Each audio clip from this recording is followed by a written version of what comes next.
একটা নয় দুটি বাঘ থাকতে পারে এমনটাই মনে করা হচ্ছে। সকালেই নতুন করে বাঘের পায়ের ছাপ দেখা গিয়েছে আর স্বাভাবিকভাবেই আতঙ্কে রয়েছেন এলাকা বাসিন্দারা, গ্রামবাসীরা। ভয়ে তারা বাড়ি থেকে বেরোতে পারছেন না। ঘটনাস্থলে গিয়ে বন দপ্তরের সঙ্গে কথাও বলেছেন বিধায়করা। আপনাদেরকে একটু জানিয়ে রাখি যে গতকালই পাথর প্রতিমায় বাঘের গর্জনে শোনা গিয়েছিল আর আজ বাঘের পায়ের ছাপ পাওয়া গিয়েছে। স্বাভাবিকভাবেই আতঙ্কে রয়েছেন স্থানীয় বাসিন্দারা, গ্রামবাসীরা। যা মনে করা হচ্ছে একটা নয় দুটি বাঘ থাকতে পারে পাথর প্রতিমায়। সূর্য ডুবলেই আমরা আর কেউ বেরোতে পারছি না, এমনভাবে আতঙ্কিত। আমাদের ফিশারি আছে, আমরা ওখানে যেতেও পারছি না। মাছ ট্যাংরা সব কী হচ্ছে তাও বলতে পারছি না। বছরে মোটামুটি প্রত্যেক বছরই একবার হলেও বাঘ আসছে। ভয়ে ফিশারিকে যেতে পারছি না, বাচ্চা কাচ্চা ভয় করছে, আমরা বেরোতে পারছি না ভয়ে, রাত্রে দিনেও ভয়। বিশ্বজিৎ হালদার আমাদের প্রতিনিধি আমাদের সঙ্গে রয়েছে। বিশ্বজিৎ, গতকাল বাঘের গর্জন শোনা গিয়েছিল, আজ সকালে বাঘের পায়ের ছাপ অনেকটা সময় অতিক্রান্ত হয়ে গিয়েছে। বন দপ্তরের তরফ থেকে ঠিক কি জানানো হচ্ছে, কি এখন আপডেট?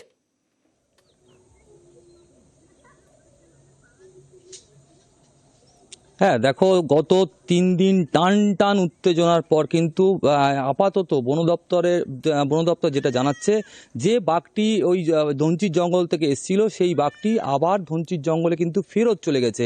সেটা বন দপ্তর যেটা দাবি করছে, সেটা যে বাঘের যে পায়ের ছাপ, সেই পায়ের ছাপ অনুসরণ করে দেখা যাচ্ছে যে জঙ্গল পার হয়ে বাঘটি কিন্তু আবার ধনচির জঙ্গলে আবার ফেরত চলে গেছে। কিন্তু এইখানেই কিন্তু গ্রামবাসীরা প্রশ্ন তুলতে শুরু করেছে যে বাঘটি চলে গিয়েছে সেটা তো একটা, আরও যে সকালবেলা যে পায়ের ছাপ, যেটা টাটকা পায়ের ছাপ, সেই পায়ের ছাপের অন্যরকম পায়ের ছাপ, যেটা অন্যান্য যে বাঘটি ঘোরাফেরা করছিল সেই পায়ের ছাপ নয়, এমনটাই কিন্তু গ্রামবাসীরা দাবি করছে। কিন্তু সেইখানেই গ্রামবাসীরা কিন্তু এখনো পর্যন্ত কিন্তু আতঙ্কিত হয়ে রয়েছে। তারা কিন্তু যেটা মনে করছে যে এখনো তাদের এই জঙ্গলে হয়তো বাঘ রয়েছে, এখনো বন দপ্তর তারা খুঁজে দেখুক। এবং এই মুহূর্তে তারা যেটা মনে করছে যে বন দপ্তরের টিম যারা ছিল তারা কিন্তু এই মুহূর্তে অন্যত্র চলে গিয়েছে। যে লাইট লাগানো হয়েছে সেগুলো সব খুলে নেওয়া হয়েছে।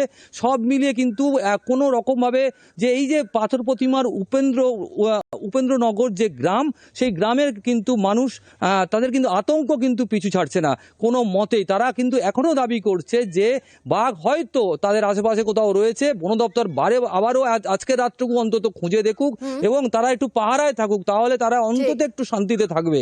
জুনেলা, একেবারে ধন্যবাদ বিশ্বজিৎ। একটি টিম তাদের সামনে বাঘটি পড়ে যায় এবং তারা বাঘটিকে ড্রাইভ করে সাকসেসফুলি ধুনচির জঙ্গলে, যেখানে আমরা 18 কিলোমিটার নেট দিয়ে ঘিরে রেখেছি, সেই জঙ্গলে তারা বাঘটিকে ঢুকিয়ে দিতে সমর্থ হয় এবং বাঘটি আবার তার ধুনচির জঙ্গলে ওখানে ফিরে গেছে। লোকালয়ে এখন আর কোনো আতঙ্কের কারণ কিছু নেই। না না বাবা, বাঘ এখনো আছে। দুটো বাঘের পাওয়া ছাপ পাওয়া গেছে, একটা ছোট আর একটা বড়। এবারে জাল ঘেরাচ্ছে, তবু ওর ভিতরে বাঘ আছে, যেটা বাইরে আছে দুটো বাঘ আছে। বন দপ্তর সব বলতেছে যে না, নেই, পালিয়েছে বলে তো আলো টালো খুলে নিচ্ছে ওখান থেকে। আমাদের ভয় হচ্ছে, তাই তো আমাদের ভীষণ চিন্তা, আরো শরীর কাঁপছে।